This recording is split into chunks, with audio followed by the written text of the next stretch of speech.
सहनाववतु सहनौ भुनक्तु सह वीर्यङ्करवावहै तेजस्विनावधीतमस्तु मा विद्विषावहै। ॐ शान्तिः शान्तिः शान्तिः। हरिः ॐ।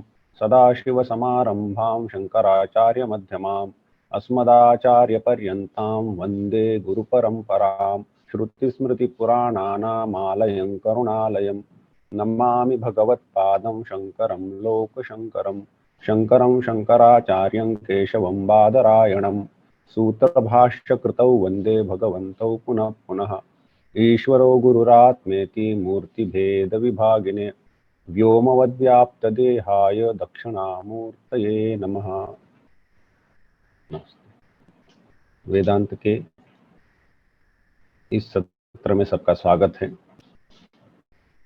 यहाँ तक जो वेदांत का विषय जैसा प्रवाह हुआ है, संक्षिप्त विवरण लेकर आगे बढ़ते हैं कि वेदांत में जो विषय उपस्थापन का क्रम है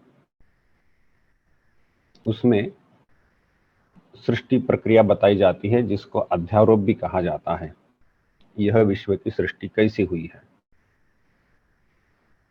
अध्यारोप इसका अर्थ यह है कि है तो वैसे ब्रह्म ही, फिर भी यह जगत हमें दिख रहा है, ये जगत की कल्पना हो रही है।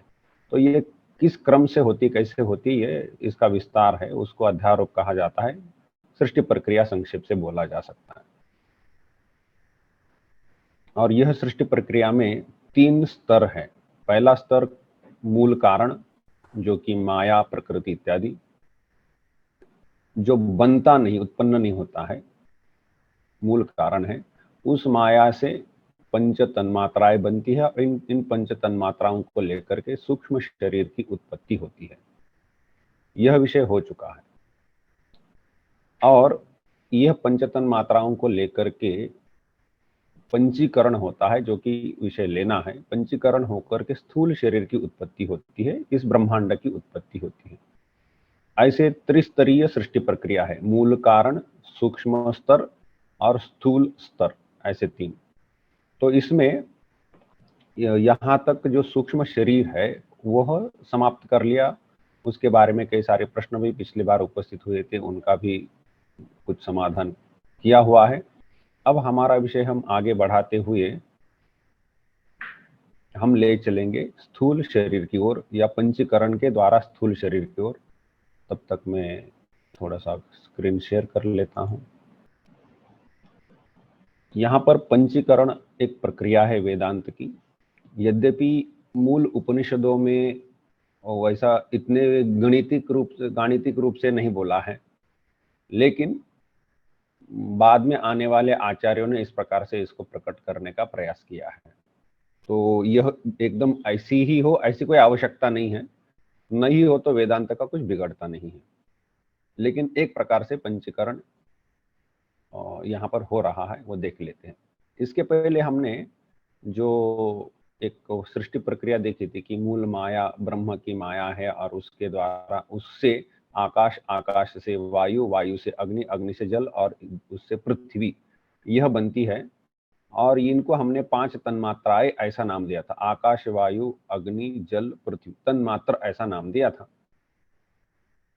अब यही नाम आगे भी व्यवहार होंगे, लेकिन तब इनको महाभूत बोला जाएगा। तो वो कैसे बनते हैं ये थोड़ा सा देखना है।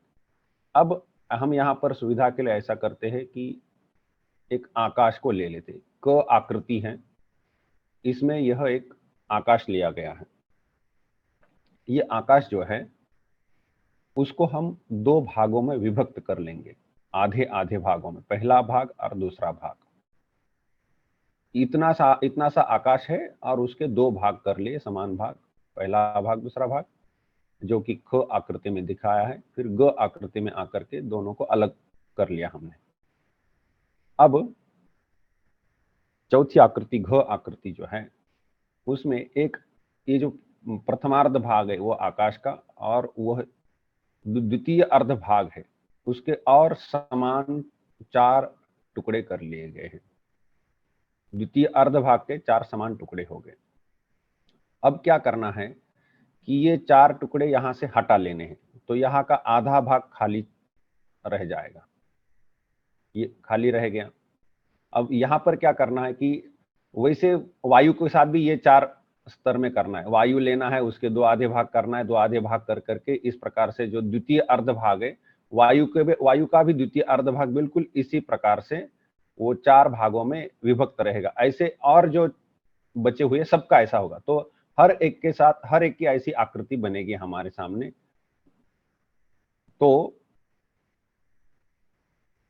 अब हमारे सामने जो सामग्री टेबल पर मान लीजिए कि ऐसे 5 जगह पर ये रखे हुए, ये आकाश रखा है, उसका आधा भाग और उसको लग करके उसके आधे भाग के और 4-4 टुकड़े करके समान टुकड़े करके रखे हुए हैं, ऐसे 5 जगह रखे। तो हमने क्या करना है कि आकाश के ये 4 टुकड़े ये हटा लेने हैं, ये उठा लिए, और बाकी बचे हुए जो 4 है उनमें से वो एक इधर जो 1 2 3 4 दिख रहा है, ऐसे एक 8वां भाग है, वो पूरे आकृति का 8वां भाग है या आधे का चौथा भाग है वो, तो इसको उठा करके आकाश के साथ जोड़ देना है। तो मान लीजिए जो 1 है यह निकल गया आकाश का, और इसके जगह पर पृथ्वी को ला करके रखा, इसके स्थान पर जल को ला के रखा, फिर अग्नि को ला करके रखा, और फिर वायु को ला करके रखा। तो आधा भाग आकाश का है और आधे भाग में एक एक अंश जो है वह पृथ्वी, जल, अग्नि और वायु का। तो हमें कुछ इस प्रकार से अभी यह चित्र दिखाई देगा, आधा भाग आकाश का और आधे भाग का चौथा भाग जो है वो एक पृथ्वी का, जल का, अग्नि का और वायु का। अब ये पूरा मिला करके उसको बोला जाएगा आकाश महाभूत। बिल्कुल इसी प्रकार वायु के साथ यही करना है, वायु के साथ भी यही करना है। वायु के 2 आधे भाग कर लिए, 2 आधे भागों में से एक द्वितीय अर्ध भाग के 4 टुकड़े कर लिए, वो हटा लिए, और वो हटाने के बाद उधर क्या ला के रखा, पृथ्वी, जल, अग्नि और आकाश ला करके रख दिया। तो और आधे भाग में वायु है, तो इसको कहा जाएगा वायु महाभूत। ऐसा और चारों के साथ, और बचे हुए 3 हैं उनके साथ किया जाएगा। तो उससे हमें क्या मिलेगा कि आकाश, वायु, अग्नि, जल और पृथ्वी महाभूत। अब इनको महाभूत शब्द व्यवहार होता है। ये आकाश पहले भी शब्द व्यवहार हुआ है, तब उसको तन्मात्र कहा गया था। आकाश, वायु, अग्नि, जल, पृथ्वी, ये शब्द पहले भी व्यवहार हो चुके, उनको तन्मात्र कहा था। उन तन्मात्रों को ही लेकर के हमने यह जो यहाँ लिया गया आकाश, यह तन्मात्र आकाश है। इसके 2 टुकड़े हुए, 2 टुकड़े होकर के उसके आधे भाग में हमने बाकियों को ला करके मिला दिया। तो वह आकाश ही अभी, अब मिला हुआ आकाश, आधा भाग आकाश है और आधे भाग में बाकी 4 तन्मात्राएं हैं, तो वो कुल मिलाकर जो बनता है वो हमें आकाश महाभूत मिलता है।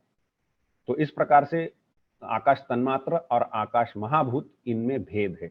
इसी प्रकार से वायु तन्मात्र और वायु महाभूत, इनमें भेद है। तो वह जो पहली जो सृष्टि थी,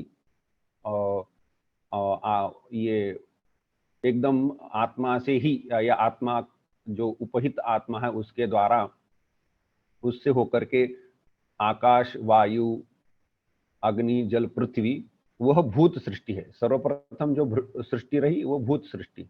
यहाँ पर हम देख रहे हैं कि माया से या ब्रह्म से जो है वो आकाश, वायु, अग्नि, जल, पृथ्वी, इनको भूत सृष्टि कहा जाएगा।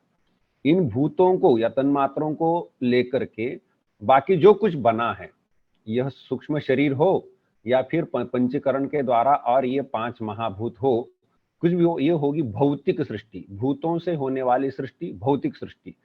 तो ब्रह्म से भूत सृष्टि होती है और भौतिक सृष्टि होती है। भूत कहने से यहाँ पर पंच तन्मात्राओं को लिया जाएगा, और भौतिक सृष्टि कहने से सूक्ष्म शरीर और ये महाभूत, और इन महाभूतों से लेकर के जो आगे बनेगा, ये सभी के सभी सृष्टि जो है वह भौतिक सृष्टि होगी, भूत भौतिक सृष्टि।